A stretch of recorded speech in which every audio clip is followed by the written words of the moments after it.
Lapangan Liga Anak Lorong Makassar gunakan badan jalan.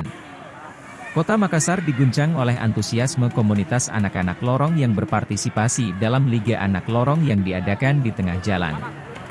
Namun, peristiwa ini juga memunculkan kekhawatiran, terutama dari pengguna jalan, karena penggunaan badan jalan yang menyebabkan kemacetan di beberapa wilayah. Tim antar kelurahan beradu kekuatan di Jalan Yusuf Daeng Ngawing, Kecamatan Rapocini, Makassar, Selasa, 26 September 2023. Ini adalah bagian dari rangkaian Liga Anak Lorong yang digelar secara serentak di setiap kecamatan di Kota Makassar. Meskipun acara ini mempromosikan semangat olahraga dan persatuan di antara anak-anak lorong, dampaknya terasa bagi pengguna jalan. Lapangan yang digunakan untuk pertandingan ini adalah bahu jalan, yang menyebabkan kemacetan di sekitar daerah tersebut.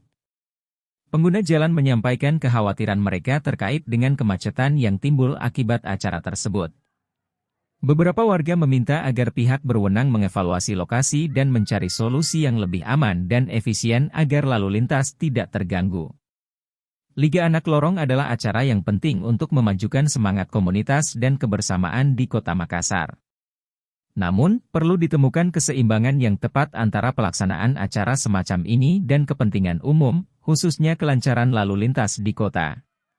Pihak berwenang diharapkan akan segera mengambil tindakan yang diperlukan untuk memastikan bahwa acara serupa di masa depan tidak mengakibatkan kemacetan lalu lintas yang berlebihan dan dapat berjalan dengan lebih lancar untuk semua pihak yang terlibat.